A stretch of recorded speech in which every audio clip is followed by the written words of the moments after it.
अस्सलामु अलैकुम। तमाम नाज़रीन को खुशामदीद। मैं हूं मोहम्मद इरफान बरकाती और आप देख रहे हैं चैनल पावर ऑफ आशिक़ रसूल। आज की हमारी इस वीडियो का टॉपिक है कि विसाल के बाद किसी शख्स का वसीला लेना या किसी ऐसे शख्स का वसीला लेना जो सामने हाजिर ना हो, क्या इस तरह से वसीला लेना इस्लाम में जायज़ नहीं है। कुछ कम पढ़े लिखे लोग या यूँ कह लें कि कुछ जाहिल लोग जो दीन में अपनी मनमानी करते फिरते हैं, वो ये कहते नज़र आते हैं कि जिसका इंतकाल हो चुका हो, यानी जो इस दुनिया से चला गया हो, उसका वसीला लेना जायज़ नहीं है। हालांकि कुरान और हदीस में ऐसी एक भी सरीह दलील मौजूद नहीं है जहाँ पर इस बात को वाज़ेह तौर पर लिखा गया हो या बयान फरमाया गया हो कि विसाल के बाद किसी का वसीला लेना जायज़ नहीं है। उसके बावजूद ये कम पढ़े लिखे लोग एक हदीस शरीफ को तोड़ मरोड़ कर पेश करते हैं और उससे अपनी मनमानी करते हुए अपना मनचाहा मतलब निकालते हैं और फिर उसके बाद कहते हैं कि देखो हदीस में लिखा है कि विसाल के बाद वसीला लेना जायज़ नहीं है। तो आज की इस वीडियो में हम इंशाअल्लाह ताला उनकी दी हुई उस दलील का जवाब देंगे और उस हदीस का सही मतलब जो मुहद्दिसीन ने समझा है कि मुहद्दिसीन उस हदीस से क्या समझते हैं, उस मतलब को आपके सामने मुहद्दिसीन के हवाले से इंशाअल्लाह ताला बयान करेंगे। तो आइए अपनी वीडियो को शुरू करते हैं।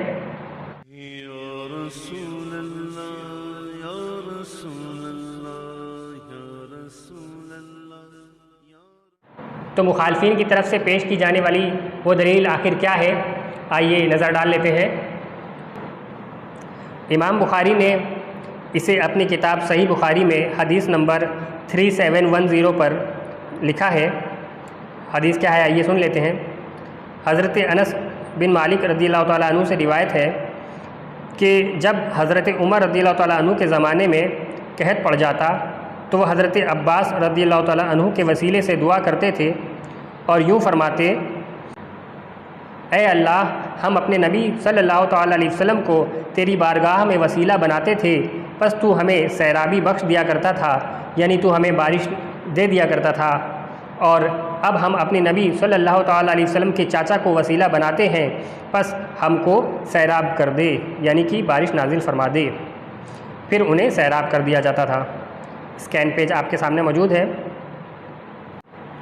इस हदीस को पेश करके ये जाहिल लोग ये कहते हैं कि देखो विसाल के बाद, इंतकाल कर जाने के बाद उस शख्स का वसीला लेना जायज़ नहीं है, और अगर वसीला जायज़ होता तो हज़रत उमर रज़ियल्लाहु ताला अन्हु जिस तरह पहले नबी करीम सल्लल्लाहु ताला अलैहि वसल्लम का वसीला लिया करते थे, उनको वसीले के तौर पर अल्लाह की बारगाह में पेश किया करते थे, उसी तरह से अगर वसीला विसाल के बाद भी जायज़ होता तो हज़रत उमर को चाहिए था कि वो नबी करीम सल्लल्लाहु ताला अलैहि वसल्लम की कब्र पे जाते या कब्र पे ना जाकर यूँ ही उनके नाम का वसीला अल्लाह की बारगाह में पेश करते और इस तरीके से अल्लाह से बारिश तलब करते। ये ऐसा बेतुका एतराज़ है कि इसका ना कोई सर है ना पैर। इंजीनियर मोहम्मद अली मिर्ज़ा जैसे झूठे इंसान ने तो इस हदीस का मतलब ही बदल डाला है। इसमें एक जुमला उसने अपनी जानिब से ऐड कर दिया है, और वो जुमला क्या है, वो कहता है कि हज़रत उमर रज़ियल्लाहु अन्हु यूँ दुआ करते थे कि ऐ अल्लाह, जब तक तेरे नबी हम में मौजूद थे। पांचवा वसीला है जो बंदा जिंदा है, आपके सामने मौजूद है, आप उससे जाके दुआ करवा लें। जैसे सही बुखारी में 1010 नंबर हदीस है, ऐ अल्लाह, जब तक तेरे नबी हम में मौजूद थे, सैयदना उमर कहते हैं, हम उनके जरिए तेरी तरफ तवस्सुल इख्तियार करते थे, हम नबी के चचा को आप लेके आए। तो देखा आपने ये किस कदर झूठ बोलता है हदीसों के नाम पर और लोगों को गुमराह करता है। ये बात तो हदीस में कहीं पर लिखी ही नहीं है। आप पूरी हदीस पढ़ लें, स्कैन पेज भी हमने आपके सामने दिखा दिया, आप पूरी हदीस पढ़ लें और मुझे बताएं कि कहीं भी हदीस में ये बात लिखी है कि ऐ अल्लाह, जब तक तेरे नबी हम में मौजूद थे। ये जो जुमला है, ऐ अल्लाह, जब तक तेरे नबी हम में मौजूद थे, ये इंजीनियर अली मिर्ज़ा ने अपनी जानिब से ख़यानत करते हुए हदीस में मिक्स किया है। ये हमारा उसको चैलेंज है कि हदीस शरीफ में कहीं भी इस तरह के कोई अल्फाज मौजूद नहीं है, कहीं पर भी ये जुमला मौजूद नहीं है कि हज़रत उमर ने यूँ फरमाया हो कि ऐ अल्लाह, जब तक तेरे नबी हम में मौजूद थे। जब हज़रत उमर रज़ियल्लाहु ताला अन्हु ने ये जुमला नहीं फरमाया तो फिर इंजीनियर अली मिर्ज़ा का ये जुमला हदीस के नाम पर शामिल कर देना, ये उसके झूठे होने का बहुत बड़ा सबूत है। इसी तरीके से वो नादान लोगों को हदीसें गलत सलत बता करके, उनका गलत तर्जमा बता करके लोगों को गुमराह करता है और लोग आसानी से उसके जाल में आ जाते हैं। मुहद्दिसीन में से किसी ने भी इस हदीस से वो मतलब नहीं निकाला जो ये जाहिल लोग निकालते हैं। इससे पहले कि मैं आपको कोई इल्मी मिसाल दूँ, मैं आपको एक छोटी सी मिसाल देकर समझाता हूँ। आपको आज किसी तरह की एक मदद की ज़रूरत थी और आपने अपने वालिद से मदद ले लिया, आपको मदद मिल गई, आपका काम हो गया। अगले दिन फिर आपको किसी मदद की ज़रूरत थी और इस बार आपने अपने चाचा से मदद मांग ली और मदद मिल गई, आपका काम हो गया। तो क्या अब चाचा से मदद मांगने का ये मतलब हुआ था कि आपके लिए वालिद से मदद मांगना नाजायज़ हो गया? हरगिज़ नहीं। आपने अगर चाचा से मदद मांग ली, ये तो आपकी मर्ज़ी की बात है। आप चाहते तो फिर से वालिद से मदद मांग सकते थे, आप चाहते तो आपने चाचा से मदद मांग ली।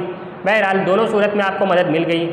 किसी दूसरे शख्स से मदद लेने का क्या ये मतलब बनता है कि अब पहले शख्स से मदद लेना नाजायज़ हो गया? हरगिज़ नहीं।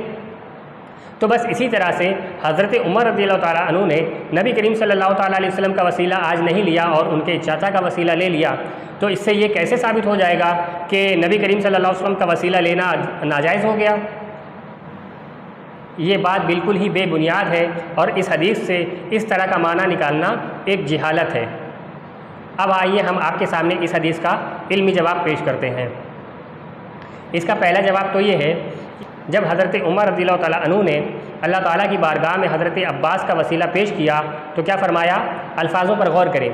उन्होंने फ़रमाया कि ए अल्लाह, हम नबी के चाचा का वसीला पेश करते हैं। फिर से गौर करें, नबी के चाचा। यहाँ पर गौर करने की बात यह है कि यहाँ पर हज़रत अब्बास की ज़ात का वसीला नहीं लग रहा है, बल्कि किसका वसीला लग रहा है? नबी के चाचा। नबी की निस्बत को जोड़ा जा रहा है यहाँ पर, यानी कि हज़रत अब्बास की जो अहमियत है, उनकी जो क़द्र व मंजिलत है, वो इस वजह से बयान की जा रही है कि वो नबी करीम सल्लल्लाहु ताला अलैहि वसल्लम के चाचा हैं। तो अल्लाह ताला की बारगाह में इस बात को लेकर के वसीला पेश करना कि ए अल्लाह, ये नबी के चाचा हैं, इसलिए इनका हम तेरी बारगाह में वसीला पेश करते हैं, तो हकीकत में यहाँ पर भी जो वसीले की जो निस्बत है वो नबी करीम सल्लल्लाहु ताला अलैहि वसल्लम से जुड़ जाती है। तो हकीकत में हज़रत उमर रज़ियल्लाहु ताला अन्हु ने जो वसीला पेश किया वो यहाँ पर भी नबी करीम सल्लल्लाहु ताला अलैहि वसल्लम की निस्बत का वसीला था। जैसे आका करीम सल्लल्लाहु ताला अलैहि वसल्लम के कुर्ता मुबारक का वसीला लेना किताबों में साबित है, आपके बाल मुबारक का वसीला लेना हदीसों में साबित है। इसी तरीके से आपके चाचा का वसीला लेना, आपके रिश्तेदार, आपके अजीज़, आपके क़ुराबतदार का वसीला लेना भी इस हदीस में बताया जा रहा है। यानी कि हर वो चीज़ या हर वो शख्स जिसको नबी करीम सल्लल्लाहु ताला अलैहि वसल्लम से निस्बत हासिल है, किसी तरह की रिश्तेदारी हासिल है, उसका वसीला भी अल्लाह ताला की बारगाह में पेश किया जा सकता है। यही हज़रत उमर रज़ियल्लाहु ताला अन्हु इस हदीस में हमें बता रहे हैं। अगर ऐसा ना होता तो हज़रत उमर रज़ियल्लाहु ताला अन्हु अल्लाह की बारगाह में यूँ कहते कि ए अल्लाह, पहले हम अपने नबी को तेरी बारगाह में वसीला पेश करते थे, आज हम हज़रत अब्बास को तेरी बारगाह में वसीला पेश कर रहे हैं। लेकिन हज़रत उमर ने ऐसा नहीं कहा, बल्कि हज़रत उमर ख़ास तौर पे उस निस्बत का जिक्र फरमा रहे हैं कि ए अल्लाह, हम नबी के चाचा का वसीला पेश कर रहे हैं। तो इसका मतलब साफ ज़ाहिर है कि हज़रत उमर रज़ियल्लाहु ताला अन्हु इस हदीस में भी नबी करीम सल्लल्लाहु ताला अलैहि वसल्लम की निस्बत का ही वसीला पेश कर रहे हैं। तो इस हदीस से ख़ुद ये बात साबित हो जाती है कि हज़रत उमर का भी अक़ीदा था कि विसाल के बाद, इंतकाल के बाद भी नबी करीम सल्लल्लाहु ताला अलैहि वसल्लम का वसीला या उनकी निस्बत का वसीला पेश किया जा सकता है। यहाँ से पहला जवाब मुकम्मल हुआ। अब इसका दूसरा जवाब भी सुन लें। इस हदीस का दूसरा जवाब ये है कि ये हदीस इमाम बुखारी ने मुख्तसर नकल की है।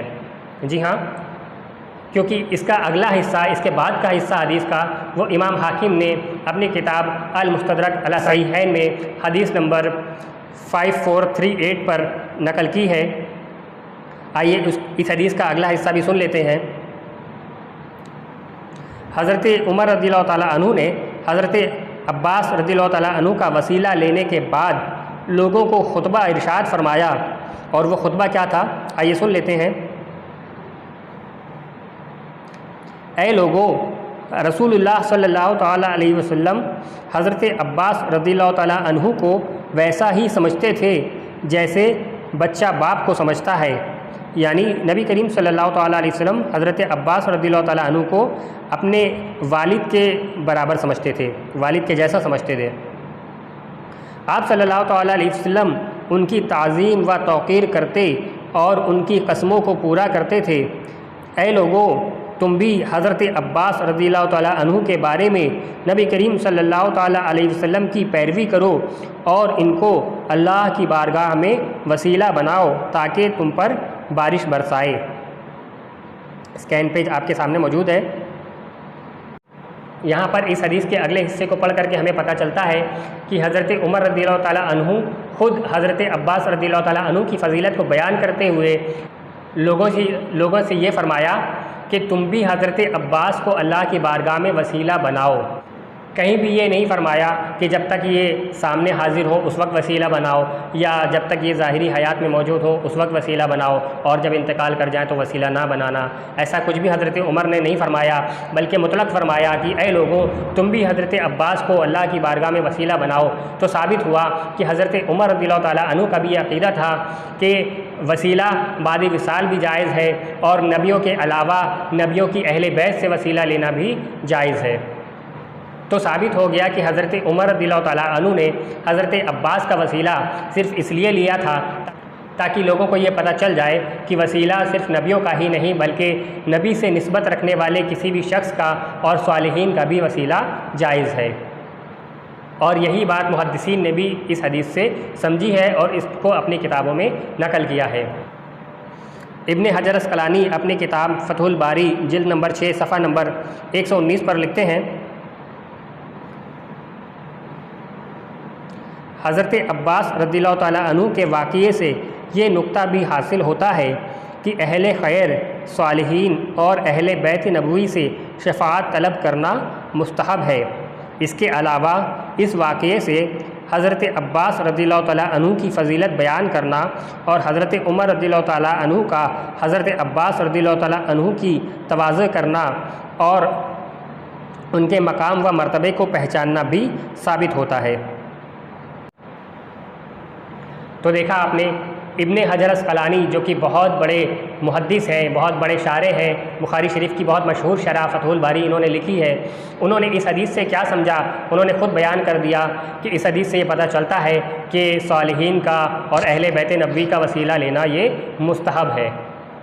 तो मुहद्दिसीन इस हदीस से ये समझ रहे हैं कि सालिहीन का और अहले बैत का वसीला लेना भी जायज़ है और इस हदीस में इसी बात का सबूत है, जबकि ये जाहिल लोग इस हदीस से कुछ और ही साबित करते हैं कि विसाल के बाद वसीला लेना जायज़ ही नहीं है।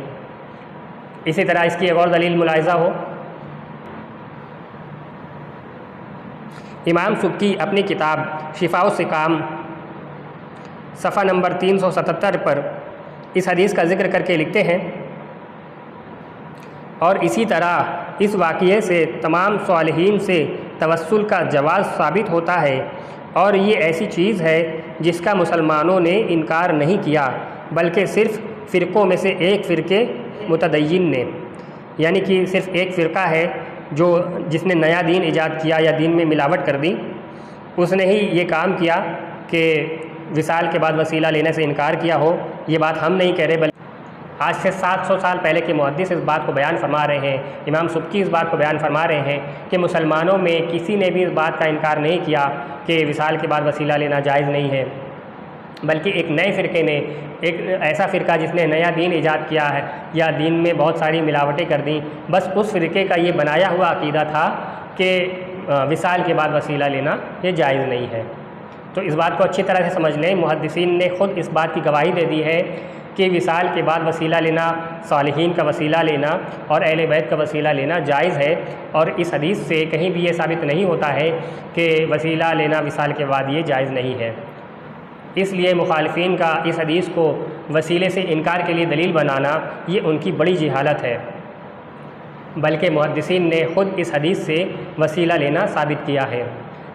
लिहाजा असलाफ़ के रास्ते पर चलें और हदीसों का सिर्फ़ वही मतलब समझें जो मुहद्दिसीन ने समझा है, असलाफ़ ने समझा है।